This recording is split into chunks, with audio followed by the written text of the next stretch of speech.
then see under Greymanes one that says Grounds of the Sunrise. That is going to go out and you will be recruiting your Greymanes, gathering them back into your camp. And each time you do that, you will then also earn skill points, or Abyss Fragments as they're called in the game.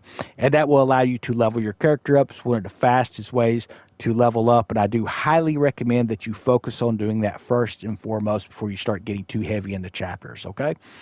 Once you do that, to get to that big expansion, you're going to have a requirement of needing 10 recruits, 1,500 armaments, 2,500 stone, 2,500 timber, 4,000 food, and 100,000 money. That will have to be in your camp coffers. Now, in order to get the recruits, continue to run the Grounds of the Sunrise, the 1,500 armaments, send your faction workers, your crew, send them out to areas that have a anvil, and you will be able to build that up very quickly. Stone, send them to locations that have a pickaxe. And then, of course, timber, they will have an axe. And food will be things like grain and cattle, anything that looks like something you would want to eat. For the 100,000 money, you can run the defense factions if you want to. The best way, and I'm going to put a link up for it in the description, guys, is to just use the gold bar hack that's going around. You can actually go into a location and grab a gold bar. I'm going to throw that link up down there for you. And there's no limit on how many you can get. It's just finding them. The RNG isn't quite what it used to be, but I typically can find at least one bar in those areas still. And when I say one bar, I'm talking about coming to the area, searching everybody with your light, as you see in that video, and stealing the gold bar.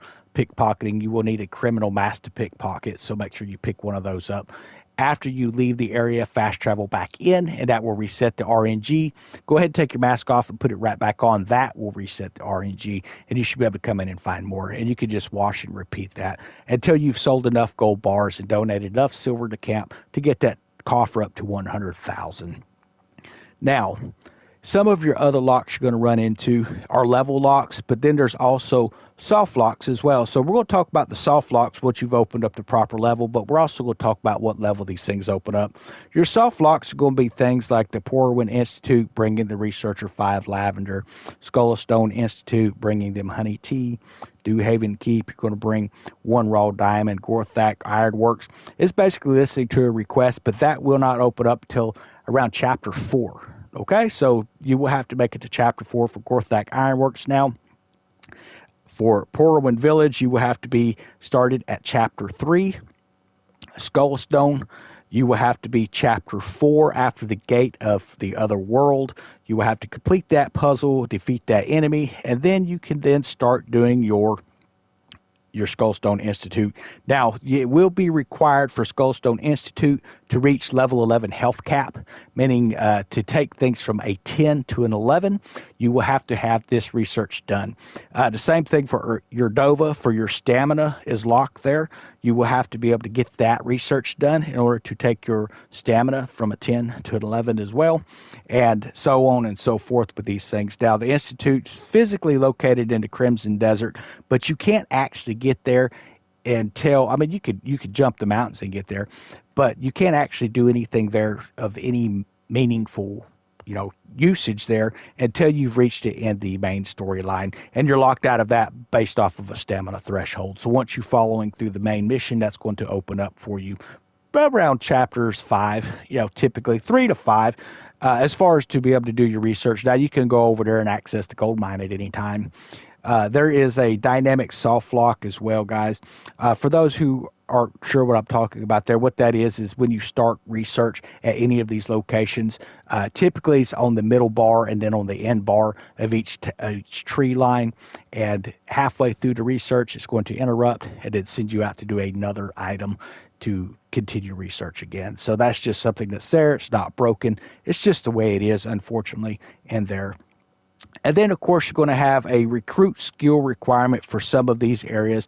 What I mean by that is we're going to do an example for mech workers or dispatch efficiency. And you're going to look and it's going to show you what the item or the main person is that you need, like an engineer or a builder. A builder looks like a wall. An engineer looks like a cog wheel when it comes to mineralogists are going to have a pickaxe next to the name. It'll be the gold pickaxe, not the silver one. It'll have to be that gold one. That means that they are a specialist in those areas. So make sure that you pay attention to that when you're sending those faction quests out. Not a real big issue, but figure it's worth mentioning there. So in a summary here, we're going to talk a little bit here, just on a real quick summary card. Unlock Greybane Camp. Gather your gating items if you need to. Like I said, they're going to post on a map where you can get those things.